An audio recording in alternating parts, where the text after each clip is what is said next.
माननीय राहुलजी गांधी यांची न्याय यात्रा सुरू आहे आणि ती न्याय यात्रा 12 तारखेला नंदुरबार जिल्ह्यामध्ये प्रवेश करते आहे गुजरातमधून. त्यानंतर नंदुरबारनंतर धुळे, मालेगाव, नाशिक आणि आपल्या या मार्गाने म्हणजे वाडा मार्गाने ते आपल्याकडे भिवंडीमध्ये येते आहे आणि 16 तारखेला सकाळी सुरुवात झाल्यानंतर भिवंडीच्या मुक्कामानंतर 16 तारखेला ते सुरुवात करतील आणि ठाण्यामध्ये त्यांची एक छोटी सभा आहे, परंतु गाडीतूनच ती हे केली जाते, त्याला स्टेज हे नाही.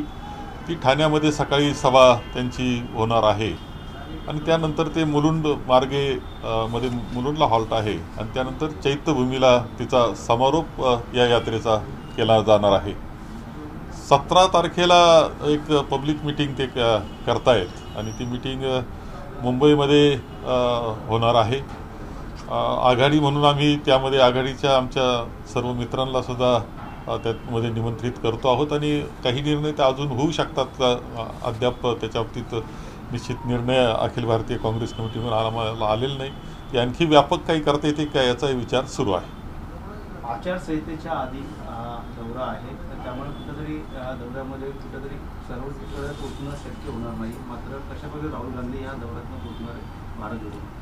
नाही, ही आचारसंहिता ही काय म्हणजे आचारसंहितेची अडचण असण्याचं काही यामध्ये कारण नाही. ही राजकीय स्वरूप त्याला त्या आहेच आहे. त्या ती न्याय यात्रा ही जी आहे ती विशेषतः आपण पाहतो देशामधलं जे वातावरण आहे आणि 2014 पासून नरेंद्र मोदी हे देशाचे पंतप्रधान झाल्यानंतर भारतीय जनता पक्षाचं ज्या पद्धतीनं ते कारभार करतायत आणि ज्या पद्धतीनं अनेक गोष्टींच्या बाबतीत देशापुढे प्रश्न निर्माण झालेले आहेत.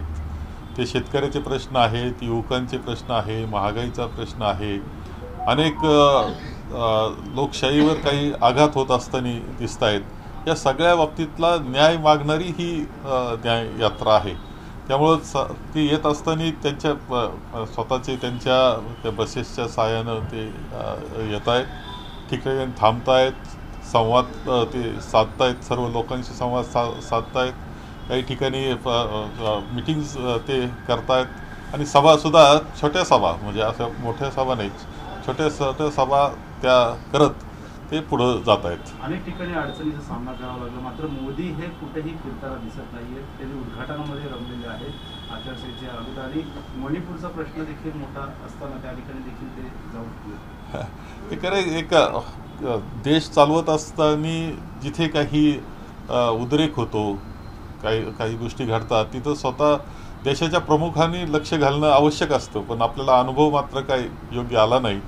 केवळ राजकारण करण्याच्या हेतूनं काय सभा करायच्या, कार्यक्रम करायचे ते करतायत आणि जिथं खरं दुःख आहे, अडचणी आहेत, तिथे त्यांनी जादा लक्ष देणं आवश्यक असतं. त्यापेक्षा राजकीय सभा आता आपल्या संपूर्णपणे पाहिलं तर महाराष्ट्रातली त्यांची 4वी-5वी सभा कदाचित असेल अलीकडच्या कालखंडामध्ये. मणिपूरला मात्र ते जाऊ शकले नाही. केवळ राजकारण आणि सत्ता डोळ्यापुढे ठेवून त्यांचं सर्व काही आपल्याला भारतीय जनता पक्षाचं कार्यपद्धती दिसते आहे. काळाराम मंदिराला देखील राहुल गांधी भेट देणार अशी माहिती आहे. कधी अशी भेट नाही, अद्याप तरी तसा निर्णय काही झालेला नाही.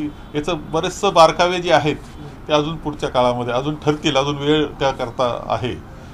इतके बारकाव्यामध्ये आम्ही गेलेलो नाही. आदित्य ठाकरे देखील सहभागी होणार आहेत, कारण गेल्या वेळी देखील सहभागी झाले होते. यावेळी तर मुंबईमध्येच यात्रा होणार आहे. आम्ही त्यांना म्हणजे मित्रांना निमंत्रण देतोच आहोत, रॅली करताही देतो आहोत, पब्लिक मिटिंग करता, शेवटच्या पब्लिक मिटिंग करता सुद्धा देतो आहोत. लोकसभेसंदर्भात अनेक नवीन चेहरे समोर येत आहेत, तर भिवंडीमध्ये देखील काय काँग्रेसचा आग्रह आहे आमच्यामध्ये असा आहे की राष्ट्रवादी जो पक्ष आहे माननीय शरदचंद्र पवार साहेबांचा, त्यांची सुद्धा मागणी भिवंडीसाठी आहे. परंतु आम्ही ही जागा काँग्रेसची आहे, ती काँग्रेसला मिळाली पाहिजे म्हणून आमचा आग्रह आहे. एकंदर जागा वाटपाचाच निर्णय आता सुरू आहे. आम्ही नवीन चेहऱ्यांना संधी देण्याचा प्रयत्न तर आमचा कायम राहिलेला आहे. राज्यामध्ये गुंडागिरी सुरू आहे. गायकवाड जे आमदार आहेत त्यांनी देखील मारहाण केलेली आहे. अनिल साळवेंच्या विरोधात सॉरी जे साळवे जे मंत्री आहेत गृहनिर्माण मंत्री त्यांनी देखील मारहाण केल्याचा गुन्हा दाखल झालेला. काय सांगाल एक काल देखील भुसे आणि थोरवे असे एकंदर हा तिघांचा कारभार कसा चालला हे वेगळं सांगण्याची आवश्यकता नाही. खरं म्हणजे मुख्यमंत्री, दोन उपमुख्यमंत्री, ज्या पद्धतीनं हे सरकार बनलं तिथेच खरा दोष आहे. म्हणजे आपण पाहतो की सरकार बनत असताना सुद्धा खोके सरकारच त्याला म्हटलं गेलं. त्यानंतर आपण पाहतो की ज्या पद्धतीनं अजित पवार या सरकारमध्ये आले त्याच्या एक दिवस अगोदर पंतप्रधानांनी 70,000 कोटीचा आरोप भोपाळमध्ये केला होता. शेवटी ही जी सरकारची बनण्याची प्रक्रिया जी आहे तिच्यामध्येच दोष आहे. त्यामुळे ते मनानं एकत्र नाही, ते एक दबावानं एकत्र आहे आणि त्या एकामेकावर वरचढ होण्याचा प्रयत्न त्यांचा सातत्यानं राहिलेला आहे. एक अशांत वातावरण राज्यामध्ये सुद्धा आपण सर्वजण पाहतो की एक आमदार, एक लोकप्रतिनिधी गोळीबार करतो आणि तो पोलीस स्टेशनमध्ये करतो. या आश्चर्यकारक गोष्टी आहेत. अनेक आमदार अधिकाऱ्यांना मारत असताना दिसत आहेत. आणि कालची तर घटना म्हणजे आश्चर्यकारकच आहे की आमदार आणि मंत्री यांच्यामध्येच धरपकड झाली आणि ते सुद्धा विधानसभेमध्ये होतंय, विधानसभेच्या प्रांगणामध्ये होतंय, विधानसभेच्या सभागृहाजवळ होतंय. या सगळ्या दुर्दैवाच्या गोष्टी. कोणताही कंट्रोल जो असतो म्हणजे तो आता नाही. त्यांचे सगळ्यांचे संयम सुटलेले आहेत आणि त्याच्यातून हे सरकारची प्रतिमा अत्यंत खराब ही पूर्णपणे महाराष्ट्र जनतेपुढे झालेली आहे. एकंदर सगळ्या बाबतीमध्ये म्हणजे एकंदर बदल्या असतील, हे असतील, भ्रष्टाचाराचा उच्चांक झालेलं असं हे सरकार आता सध्या आहे. जनसामान्यांचं सरकार, गोरगरिबांचं सरकार, शेतकऱ्यांचं सरकार म्हटलं जातं, पण शेतकरी आणि गोरगरिबांच्याकडे मात्र कुठंतरी दुर्लक्षित होत आहे. नाही, गोरगरिबांचं तर हालच आहे. महागाई प्रचंड वाढलेली. काल सुद्धा गॅसचे दर वाढले, गॅसच्या टाकीचे ₹1-2 गॅसच्या टाकीचे दर वाढल्यानंतर आंदोलन करणारे आता सत्तेमध्ये आहेत पण बोलायला तयार नाही. आता मात्र गॅसचे दर वाढत आहेत. याच्यावर आपण आमचं जिथं काँग्रेसचं सरकार आलं आम्ही ₹500 आता गॅसची टाकी देण्याचा निर्णय तेलंगणामध्ये झाला आहे. हे मात्र दिलासा देण्याचा बिलकुल तयार नाही अशी अवस्था आहे. शेतकऱ्याची अवस्था तर अत्यंत कठीण आहे. म्हणजे आज कांद्यासारख्या गोष्टी आहेत का ज्या त्याचं निर्यात बंदी केलेली आहे. तेव्हा ग्राहकांना स्वस्त देण्याबद्दल आमचं काहीच मत नाही, पण तो भार शेतकऱ्यावर देऊ नये एवढंच आमचं म्हणणं आहे. सरकारने तो भार घेतला पाहिजे. ग्राहकांना कशा पद्धतीनं योग्य दरात मिळेल याची काळजी घेतली पाहिजे. ती जबाबदारी सरकारची आहे. हे शेतकऱ्याला मारून स्वस्तात देण्याचा प्रयत्न करतायत. अनेक गोष्टी शेतीमालाच्या आहेत का ज्याच्यावर निर्यात बंदी करून ते स्वस्त करण्याचा प्रयत्न केला. त्यात शेतकरी खूप अडचणीत आहे. सर्वसामान्य माणूस अडचणीत आहे. मध्यमवर्गीय सुद्धा महागाईनं हुरपळून निघता ही अवस्था आहे. परंतु त्यावर लक्ष केंद्रित होऊ नये जनतेचं याकरता दुसरीकडे लक्ष वळवण्याचा प्रयत्न मात्र ही राजनीतीची पद्धत ही भारतीय जनता पक्षाची आहे. सर, रामदास कदम जे शिंदे गटात आहेत त्यांनी आजच असे आरोप केलेले आहेत की भाजप हे इतर पक्षांना संपवायला निघालं आहे का, रत्नागिरीची जागा ही आमचीच आहे, आम्हीच लढवणार, त्यांना आम्ही देणार. म्हणजे हा जो संघर्ष आहे भाजप आणि शिवसेना तो आतापासून दिसू लागलेला आहे. या तिन्हींमधला संघर्ष आता तर दिसतोच आहे. तो थोडा सुरुवात आहे. अजून तर खरा पिक्चर पुढं आहे. म्हणजे ही तर ट्रेलर सुरू आहे. आता खरा सिनेमा तर आपल्याला जसजशी निवडणूक जवळ येईल तसं पाहण्यास मिळणार आहे. पवार कुठलाही विषय मिळाला नाही तर पवार जातीचे आरोप लावतात, फडणवीस म्हणतात. भ्रष्टाचाराचे आरोप लावतात, येत नाही म्हणून जातीचे आरोप करतात असं फडणवीस म्हणतात. मला म्हणजे माननीय शरद पवार साहेबांनी कुठं जातीचा आरोप केला आहे असं मला दिसलेलं नाही. एकंदर जरांगे पाटलांच्या आंदोलनामध्ये जे काही वक्तव्य त्यांचे झाले असतील ते त्या बाबतीत मी सुद्धा सभागृहात सांगितलं की आम्ही काय त्याची सहमत अशा याच्याशी होणार नाही. परंतु जरांगे पाटलांना मानसिकता या स्थितीला नेऊन ठेवण्यामध्ये कोण जबाबदार आहे हेही तपासलं पाहिजे. कुणीतरी उठतो आणि त्यांच्यावर आरोप सुरू करतो, पण आरोप करणारा आला कुठून हा प्रश्न असतो. आणि त्याच्यातून कदाचित त्यांच्या मानसिकतेतून त्यांनी काही बोललं असलं तरी त्यानंतर त्यांनी त्या गोष्टीसुद्धा कबूल केल्या आहेत. आणि आम्ही सांगितलं की सहमत नाही.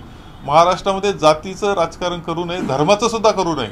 आम्हाला राज्यघटनासुद्धा हे शिकवते की जात धर्म हे व्यक्तिगत पातळीचे असतात.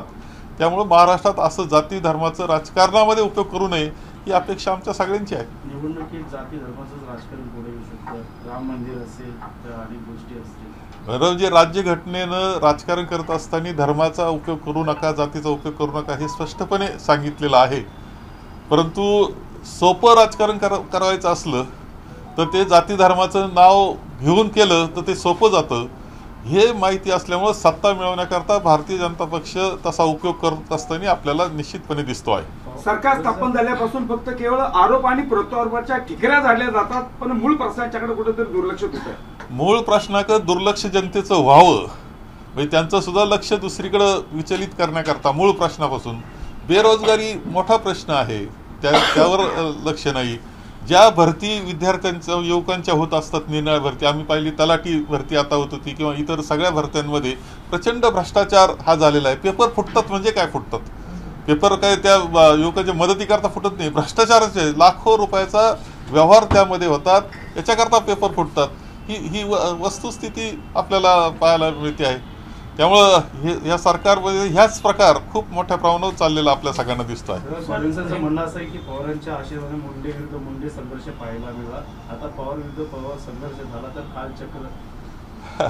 ठीक आहे, आता हे राजकारणातले आरोप प्रत्यारोप आहे, परंतु हे कसं घडतंय याच्या पाठीमागे तर सगळ्या जनतेला माहिती आहे. गावातल्या किंवा तुमच्या साध्या रस्त्यावरच्या माणसाला विचारलं तर हे काय चाललंय नेमकं, हे सरकार कसं बनतंय, संघर्ष कसे होत आहेत, त्याचे सगळे कारण सामान्य माणूस सुद्धा समजून सांगेल. सर, हिंदी में जानना चाहेंगे, राहुल गांधी की न्याय जो भारत जोड़ो न्याय यात्रा ये ठाणे में आने वाली, किस तरीके से इसका रूपरेखा होगा और कितने दिन में जो पहुंच जाएगी? राहुल जी की न्याय यात्रा नंदुरबार में 12 तारीख को आने वाली है. नंदुरबार शहर में वो प्रवेश करने वाली है. उसके बाद वो धुला, मालेगांव, नासिक और बाद यहाँ वाड़ा बनके भिवंडी में आने वाली है.